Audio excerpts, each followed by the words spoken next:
መቼ ነው ፍርድ ተጓደለ ድሃ ተበደለ ብሎ የሚቆም እውነተኛ መሪ የምናገኘው መቼ ነው? መቼ ነው ሰላም የሚኖረን? እግዚአብሔር ሆይ ስማኝ፣ አንተ የምትነግስበት ሕዝብ የምናየው መቼ ነው? ከአመፅ የሸሸ ትውልድ የምናየው መቼ ነው? የተቀደሰ ሕዝብ የምናየው? እግዚአብሔር ሆይ ዘመኑ ገብቶት ኃጢአትን እርም የሚል በስቃይ ላይ ስቃይ የማይጨምር በመከራ ላይ መከራ የማይጨምር የሰላም ሕዝብ የምናየው። በስመ አብ ወወልድ ወመንፈስ ቅዱስ አሐዱ አምላክ አሜን። ቢሰሙህም ባይሰሙህም ቃሌን ንገራቸው። አባቶቼ ካህናት፣ ወንድሞቼ ዲያቆናት፣ በዚህ ቅዱስ ስፍራ የተሰበሰባችሁ እግዚአብሔር አካላዊ ቃል ወልድ ኢየሱስ ክርስቶስ በደሙ ያጠባችሁ ነፃ ያወጣችሁ የእግዚአብሔር ቤተሰቦች እንደምን አመሻችሁ? እንደምን አመሻችሁ? እንደምን አመሻችሁ? አሜን። ምስጋና የባህሪ ገንዘቡ የሆነ ያለ ትላንት ቀዳማዊ፣ ያለ ዛሬ ማዕከላዊ፣ ያለ ነገ ዳህራዊ ዘመን የማይቆጠርለት ከዘመናት በፊት የነበረ ፍጥረታትን ያለ ድካም የፈጠረ የቸርነቱ ባህር ጥልቀቱ የማይለካ እንደ መለኮቱ አምላክ እንደ ቸርነቱ አባት የሆነው ልዑል እግዚአብሔር በሱ ፈቃድ እድሜ ለንስሐ ስለሚሰጠን ክብር ምስጋና ይድረሰው። ህትምት በድንግልና ስርኩት በቅድስና ፀሐይ ጽድቅ ኢየሱስ ክርስቶስን የወለደችልን የአብ ቃል ማደሪያ የእናታችን የቅድስት ድንግል ማርያም ረድኤቷ በረከቷ ከሁላችን ጋር ይሁን። ቢሰሙህም ባይሰሙህም ቃሌን ምን በላቸው? ንገራቸው። በትንቢተ ሕዝቅኤል ምዕራፍ 3 ቁጥር 11 ላይ የሰፈረ ኃይለ ቃል ነው። ቢሰሙህም ባይሰሙህም ቃሌን ምን በላቸው? ድገሙት፣ ንገራቸው። ሕዝቅኤል ከስሙ ትርጓሜ ስንነሳ እግዚአብሔር ብርታት ይሰጣል ማለት ነው። ሕዝቅኤል ስንል ስመ ትርጓሜው እግዚአብሔር ምን ይሰጣል? ብርታት ይሰጣል ማለት ነው። ነቢየ እግዚአብሔር ሕዝቅኤል በጭንቅ ዘመን፣ በምርኮ ዘመን፣ በከፋ ዘመን ውስጥ ያለፈ ነቢይ ነው። ስቃይ በበዛበት፣ መከራ በበዛበት፣ እረፍት በጠፋበት እጅግ አሰቃቂ በሆነ ዘመን ውስጥ የነበረ ነቢይ ነው።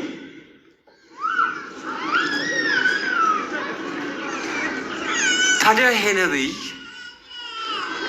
ሀገሩ ጨለማ ስለወረራት፣ በባርነት ስለተያዘች፣ ጭንቅ ውስጥ ስለገባች፣ ሕዝቡም ብዙ ነገር ስለሚያስጨንቀው፣ ደግሞ ገዢ ከላይ መጥቶ ስለተቀመጠበት፣ በምርኮ እየቀጠቀጠ ስለሚገዛው ተጨነቀና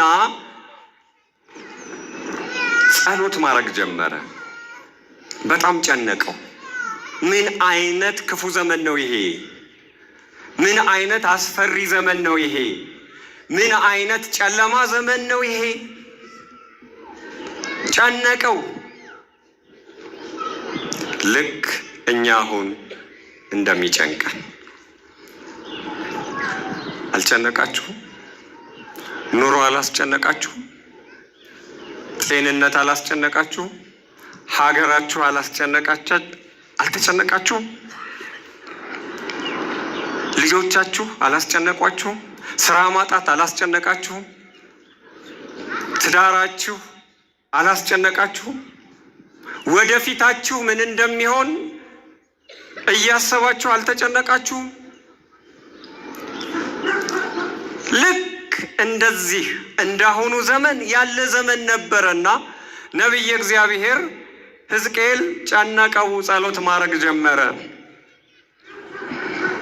መቼ ነው የትውልድ መጥፋት የሚቆመው አለ። መቼ ነው ሕዝቡ እግዚአብሔርን ከከንፈር አምልኮ ዘሎ በልቡ የሚያመልከው?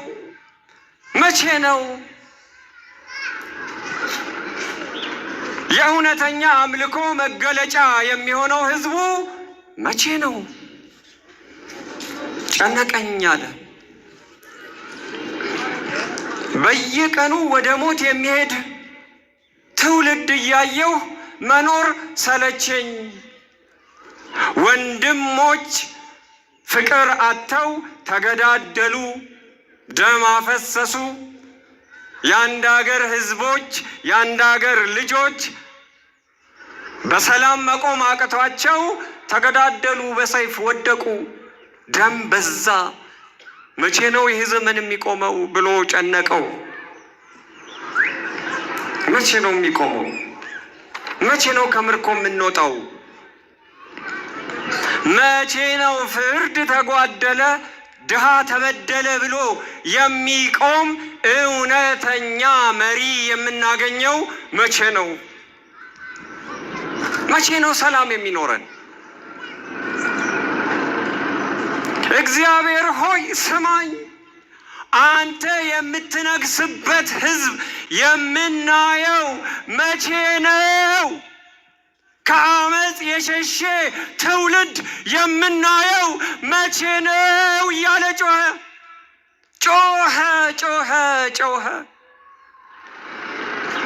መቼ ነው የተቀደሰ ህዝብ የምናየው? እግዚአብሔር ሆይ ዘመኑ ገብቶት ኃጢአትን እርም የሚል በስቃይ ላይ ስቃይ የማይጨምር በመከራ ላይ መከራ የማይጨምር የሰላም ህዝብ የምናየው አምላኬ ሆይ መቼ ነው አለ። ጮኸ።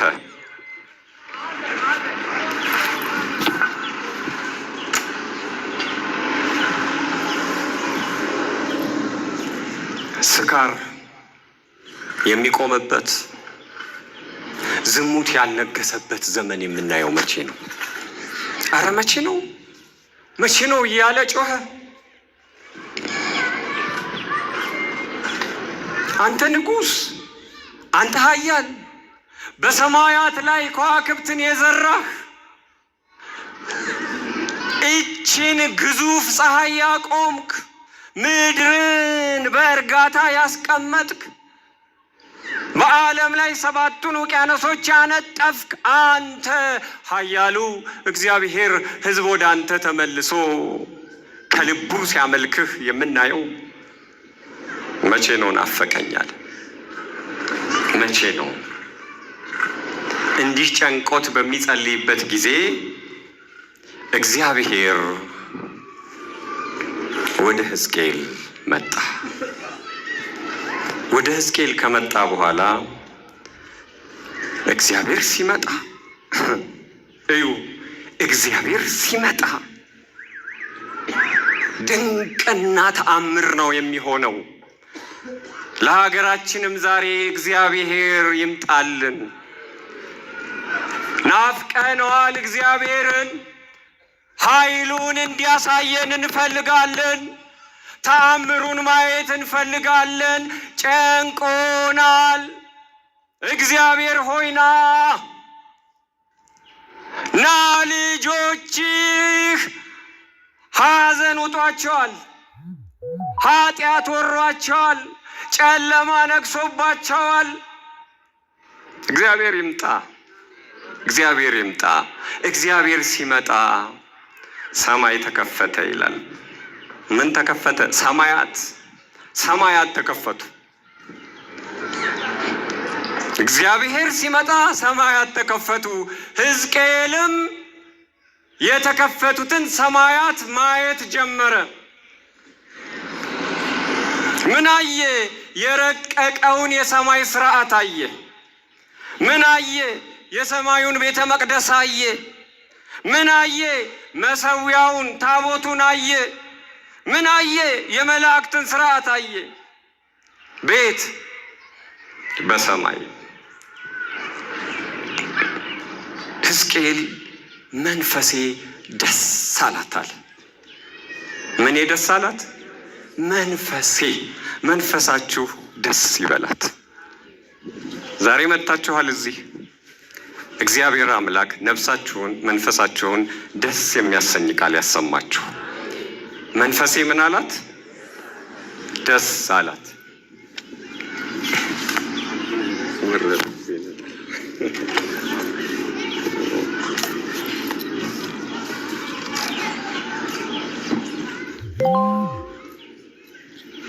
መንፈሴ ደስ አላት አለ።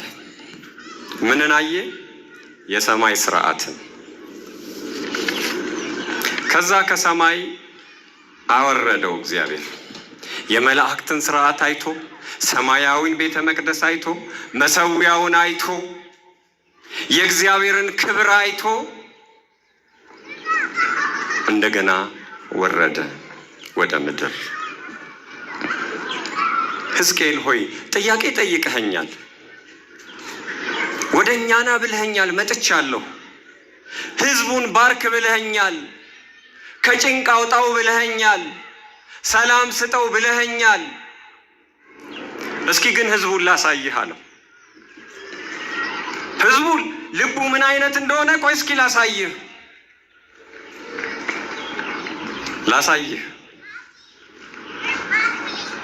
አሕዛቡን ያላመነውን በውጭ ያለውን ተወው፣ ሃይማኖት አለኝ የሚለውን እሱን ግን ልቡን ላሳይህ እስኪ።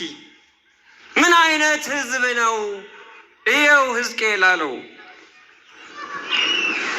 ምን አይነት ልብ መመልከት ጀመረ ሕዝቅኤል። እግዚአብሔር ጸጋ ሰጠው። የሃይማኖተኞችን ልብ ማየት ጀመረ። በቤቱ የሚመላለሱ በመቅደሱ ግን ልባቸው የደነደነ፣ ፊታቸው የጠቆረ የጨለመ፣ ቃሉ ወደ ውስጣቸው የማይገባ ልባቸው ላይ እየነጠረ የሚመለስ። መጽሐፍ ቅዱሱ ምን ይላቸዋል? በእግዚአብሔር ላይ ያመፁ። በማን ላይ ያመፁ? በእግዚአብሔር ላይ ያመፁ ናቸው። አያቸው አለው። በእኔ ላይ ያመፁ ናቸው። እግዚአብሔር አምላክ በሱ ላይ ከማመፅ ይሰውራቸው። በእግዚአብሔር ላይ ያመፀ መግቢያው የት ነው የሚሆነው? በብዙ ነገር ላይ ሊታመፅ ይችላል። ሰው ግን በእግዚአብሔር ላይ ካመፀ የት ነው መድረሻው? ሕዝቡ አዎ ኑሮ አስጨንቆታል። አዎ ክህደት በዝቶበታል። አዎ የቤተሰብ ፍቅር ቀዝቅዞበታል። አዎ ትዳር እየተናጋ ነው። አዎ ሀገሩ ጥቁር ለብሳ እያለቀሰች ነው። አዎ ክህደት በዝቷል። አዎ በከተማው ዝሙት ነግሷል። አዎ ሌብነት እንደ አሸን ፈልቷል። እንዲህ አይነት ልብ በእግዚአብሔር ላይ ሲታመፅ ልብ እንዲህ ነው የሚሆነው። እርባን የሌለው፣ ታማኝነት የጎደለው፣ ደስታው የማይዘልቅ፣ ይቅርታ ከልቡ የተሰደደ፣ እርሻው የደረቀ፣ ስራው ያልተባረከ፣ ደሞዝ ይዞ ይገባል ግን በረከት የለውም፣ አይጠግብም። በማን ላይ ያመፀ ሕዝብ በሉት? በእግዚአብሔር ላይ ያመፀ ሕዝብ እንዲህ ነው መገለጫው። ጨለማ ነው፣ ብርሃን አይታይበትም። ታዲያ አለ እንዲህ ቢሆንም ሕዝቡ እኔ ግን አንተን እልክሃለሁ። አዎ ሕዝቡ ደንድኗል፣ ሰላም አጥቷል፣ ጨንቆታል። ወደ እኔ አልመጣም፣ አመፀኛ ሆኗል። በአመፅ ውስጥ ነው ያለው፣ ዝሙት ውስጥ ነው ያለው፣ ሱስ ውስጥ ነው ያለው፣ መገዳደል ውስጥ ነው ያለው። ይቅርታ አያውቅም፣ ታማኝ አይደለም። አዎ አየኸው አይደል? ሕዝቡን ግን እልክሃለሁ፣ ወደዚህ ሕዝብ እልክሃለሁ። ቢሰሙህም ባይሰሙህም ቃሌን ትነግራቸዋለህ በሉት። ቢሰሙህም በሉ፣ ባይሰሙህም ቃሌን ትነግራቸዋለህ። ቢሰሙህም ባይሰሙህም ቃሌን ትነግራቸዋለህ። ዘመንን ዘመን ያነሳዋልና ዘመንን ዘመን ያነጻጽረዋልና ዘመንን ዘመን ይመስለዋልና ያ ዘመን አሁን ከፊታችን ቆሟል መስሏል። እህት ወንድሞቼ፣ እናት አባቶቼ፣ ብትሰሙኝም ባትሰሙኝም የእግዚአብሔርን ቃል ግን እነግራችኋለሁ፣ ወቅሳችኋለሁ። እግዚአብሔር ልባችሁን ይክፈት። ከመጣሁ አይቀር አወድሻችሁ አልሄድም። የምንወዳደስበት ጊዜ አይደለም። አሁን ኢትዮጵያ እያሳየች ያለችው እግዚአብሔርን የሚያመልክ ሕዝብ ጠባይ አይደለም። ወጥተናል እኮ ከክብሩ ርቀናል፣ ከተአምሩ ሸሽተናል። እንደዚህ እኮ አልነበርንም ኢትዮጵያውያን። ምን ነካን?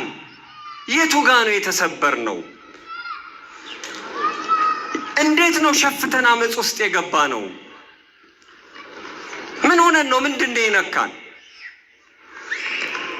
ሌሎቹስ እሺ የሚሰበከው አመፅ ነው፣ የሚነገረው አመፅ ነው ውጭ። እኛስ ለምንድን ነው የንስሐ ሕይወት ከውስጣችን የሸሸው? ለምንድን ነው የክርስቶስን ስጋና ደም መብላትና መጠጣት ያቃተን? እስኪ ሁላችሁም ተነሱ። ይቅርታ አንዴ ተነሱ። ሁላችሁ እጃችሁን ወደ ጎን ዘርጉት። ወደ ጎን ሁለት እጃችሁ። ምን ሰራችሁ በሉት፣ በደንብ በሉት። ምሳችሁን ሳትበሉ ነው እንደ የመጣችሁት? ምን ሰራችሁ? መስቀል። መስቀል የክርስቶስ ደም የፈሰሰበት ነው። መስቀል የክርስቶስ ዙፋን ነው። መስቀል ማህደሩ ነው የአምላክ የንጉሠ ነገሥት የቤዛችን ያዳኛችን የኢየሱስ ክርስቶስ። ምን ያህል ጠብቃችሁታል? አላረከሳችሁትም? ቁጭ በሉ። መስቀልነታችሁን ምን ያህል ጠብቃችሁታል? ቤተ መቅደስ ናችሁ የእግዚአብሔር፣ ዙፋኑ ናችሁ የእግዚአብሔር። ደስ አይላችሁም? ሰው ሀብት ባለው ሰው ይመካል። ሰው ባለስልጣን ዘመድ አለኝ ብሎ ይመካል። እናንተ ግን አባታችሁ ማን ነው በሉት? እግዚአብሔር፣ የባለጸጎች ፈጣሪ፣ የባለስልጣኖች ፈጣሪ፣ ሁሉ በእጁ ሁሉ በደጁ የሆነ እሱ እኮ ነው አባታችሁ። ምን ይሳነዋል? ወደ እኔ ኑና ተመለሱና ቅረቡኝና ቅመሱኝና ብሉኝና ጠጡኝና እኔ የእናንተን ችግር የማልፈታ ከሆነ አምላክ ብላችሁ አትጥሩኝ አላችሁ እግዚአብሔር። እስኪ ኑ እስኪ ቅረቡኝ፣ እርም በሉ ኃጢአትን። በቃኝ ብላችሁ ወስኑ፣ ጨክኑ፣ ና ግቡ ወደ ቤት። መስቀልነታችሁን ጠብቁ። በእኔ አምሳል መፈጠራችሁን ጠብቁ። ቤተ መቅደሴ ናችሁና አትርከሱ። እንደዛ ሲሆን እኔ የእናንተን ችግር የማልፈታ ከሆነ አምላክ ብላችሁ አትጥሩኛል፣ አትጥሩኝ። እና እህት ወንድሞቼ፣ እናት አባቶቼ፣ ይህን ጭንቅ ዘመን፣ ይህን አስፈሪ ዘመን፣ ይህንን የመከራ ዘመን የምናልፈው ወደ እሱ በመምጣት ነው። ወደ እሱ ስንመጣ መጀመሪያ ይኸው ልክ እንደ ዛሬው ቃሉን ትሰማላችሁ። አሁን እኮ በዚህ ቤተ ክርስቲያን ዙሪያ በጣም ብዙ ክርስቲያን አለ። ተመርጣችሁ የመጣችሁት ግን እናንተ ናችሁ። ያኛው ሸፍቷል፣ ግማሹ ግሮሰሪ ቤት ቁጭ ብሏል፣ ግማሹ ፍራስ ሻንጥፎ ጫት እየቃመ ነው፣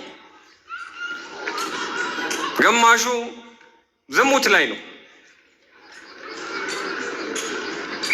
እናንተን ግን እግዚአብሔር ሳታውቁት አምጥቷችኋል እዚህ።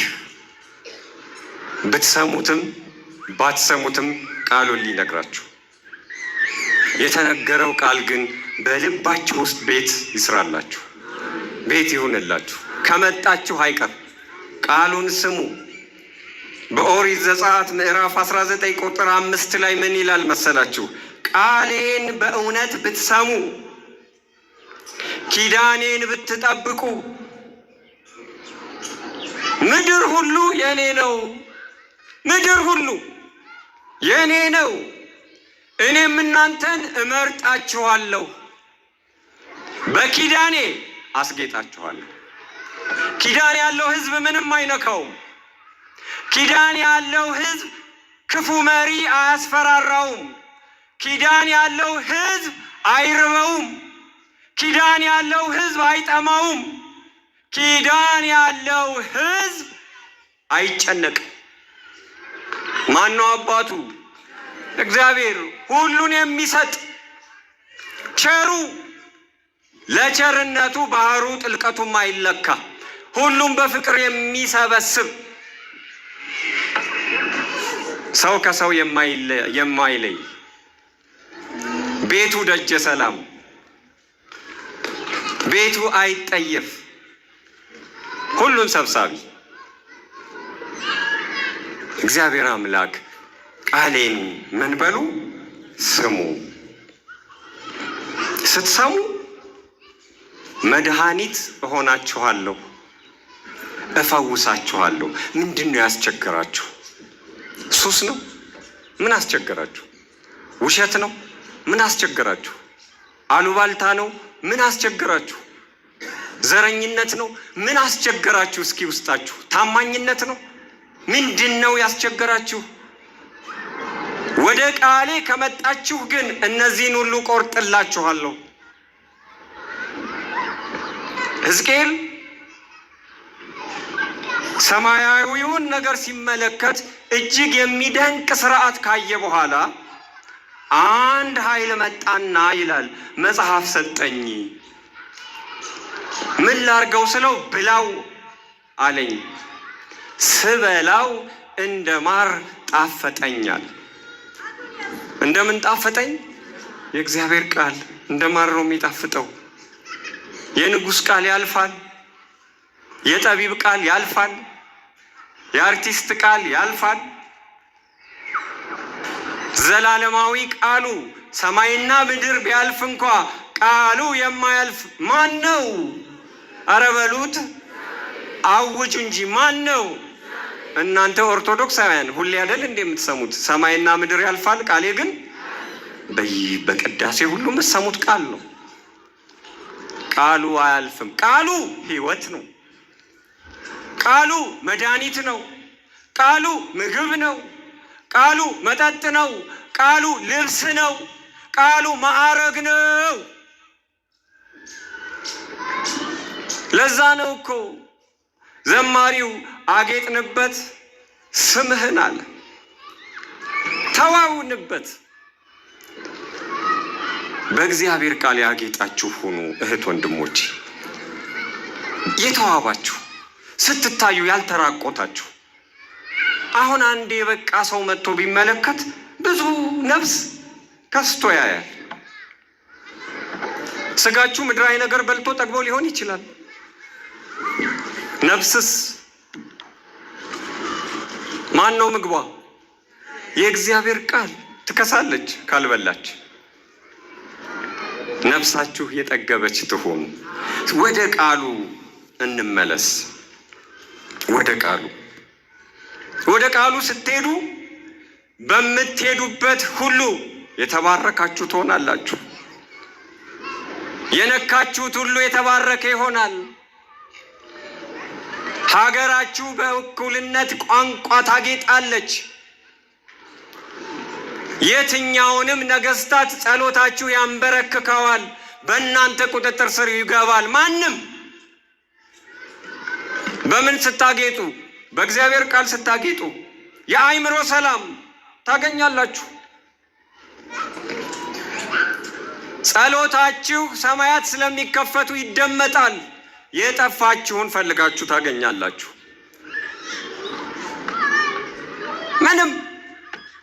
ምንም እግዚአብሔር ቤት ውስጥ የእግዚአብሔርን ቃል ሰምቶ በልቡ የመዘገበ ልብስ ያደረገው በምድር ላይ ወንዱ ንጉሥ ነው፣ ሴቷ ንግሥት ናት። ማንም አያሸብራችሁም። በስራ ቦታ ንግሥት ነሽ አንቺ፣ ንጉሥ ነህ አንተ። ማ በውስጣችሁ ሲኖር? እግዚአብሔር። በቃሉ ውስጥ እንግባ። ነቢየ እግዚአብሔር ኤርምያስ ደግሞ በምዕራፍ 7 ቁጥር 23 ላይ እግዚአብሔር ቃሌን ሲሰሙ እኔ ለሁሉም አምላክ ሆናቸዋለሁ፣ ከክፉ ሁሉ ጠብቃቸዋለሁ። ከምን ሁሉ? ከክፉ ሁሉ መጋረድ አትፈልጉ? ምንም አይነት ክፉ የማይነካቸው በመላእክት ጥበቃ ስር ያሉ የእግዚአብሔር ልጆች አባታችሁ እሱ ስለሆነ ሰማይን የዘረጋው እሱ አባታችሁ ስለሆነ ደስ አይላችሁም? እስኪ እልል በሉለት። መመኪያችሁ እሱ ነው። ከወደዳችሁትና ካለገሳችሁት እመኑኝ በሕይወታችሁ ተአምር ታያላችሁ። አንዲት እንዲህ ሳስተምር በነበረበት ወቅት አንዲት ልጅ ወልዳለች። እድሜዋ ወደ 32 ዓመት አካባቢ ነው። የወለደችው ልጅ ግን ኦቲዝም ነው። በጣም ከፍተኛ ችግር ያለበት ነው። ራሱን ግድግዳ ይመታል። ሁሉን ነገር አይቆጣጠርም። በጣም ችግር ነው። ከወለደች በኋላ በጣም ችግር ውስጥ ገባች። አምላኬ ሆይ ምን አድርጌ ነው? የትም መንቀሳቀስ አቃታት። ለሰው ጠብቁልኝ ብላ ስትሄድ ለጥቂት ጊዜ በኋላ ግን ሰለቹት። ታሰረች። ጨነቃት። ልጅ ነው የት ታርገው? እያደገ በመጣ ቁጥር ደግሞ እየባሰበት ነው የመጣው። ተመልከቱ። አንድ ጊዜ የእመቤታችን ቀን እንዲህ ትምህርት እያስተማርን መታ ነገረች። ድንግል ማርያም የንጉሱ እናት ናት። ድንግል ማርያም የሕይወት እናት ናት። ድንግል ማርያም የፍቅር እናት ናት። ድንግል ማርያም የመድኃኒት እናት ናት። ንገሪያት፣ ከልብሽ ሆነሽ ንገሪያት። ስዕለት እስኪ በቃ ተሳይ አልኳት። ከ2 ወር በኋላ በማታቀው ሁኔታ ልጇ ፈውስ አገኘ፣ ተመልከቱ። ፈውስ ማግኘቱ ብቻ አይደለም። ትምህርት ቤት ገብቶ ተማሪ ሲሆን እጅግ ምጡቅ አእምሮ ያለው፣ ያቺ ስትጨነቅ የነበረው በልጇ አሁን በልጇ ኮራች። እየተጠራች ልጅሽ ምን አይነት አእምሮ ነው ያለው? ምን አይነት የተባረከ አእምሮ ነው ያለው ተባለች። እግዚአብሔር በቅዱሳኑ ላይ ድንቅ ነው። እግዚአብሔርን አምኖ ምንም የሚታጣ ነገር የለም። በጣም ብዙ ሆስፒታል ሄዳለች፣ ብዙ ሞክራለች። ማመጣ እግዚአብሔር። በጭንቅ ውስጥ ያላችሁ እግዚአብሔር ይምጣላችሁ። እሱ ሲመጣ እንዴት እንደምታምሩ እኮ! ሲነካችሁ፣ ተአምሩ ሲነካችሁ፣ ኃይሉ ሲነካችሁ ወደ እግዚአብሔር ስንመጣ ርስት እናገኛለን፣ ርስት ይሆነናል። እንግዲህ ትምህርቴን የማጠቃልለው አሁንም ደግሜ የምላችሁ ብትሰሙኝም ባትሰሙኝም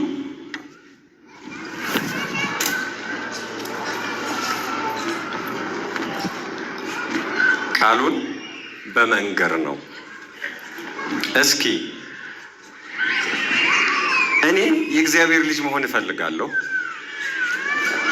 ግን ስጋዬ ከነፍሴ እየተጋጨ አስቸግሮኛል። ጸሎት ማድረግ እፈልጋለሁ፣ ሀሳቤ ይበተናል። ቆሜ ጸሎት ማድረግ አልችልም፣ ሌላ ነገር ይመጣብኛል። መጥቼ እያስቀደስኩ በቤቱ ብዙ መቆየት እፈልጋለሁ፣ ግን ሰበብ ያጋጥመኛል፣ መንገድ ላይ እቀራለሁ። ኃጢአትን ትቼ ለሱ ምርኮኛ መሆን እፈልጋለሁ፣ ግን ያቀተኛል። ውስጤ አልቻለም የምትሉ እስኪ ተነሱ።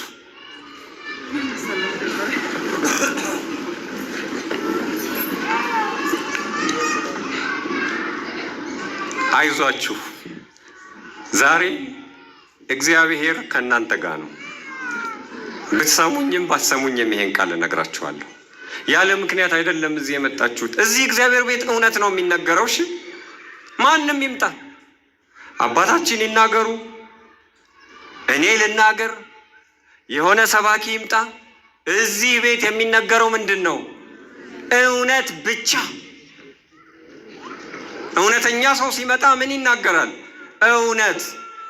ዛሬ እግዚአብሔር አለ። አሁን ሁለትም ሶስትም ሆናችሁ በተሰበሰባችሁበት ቦታ ማን አለ ይላል? እኔ።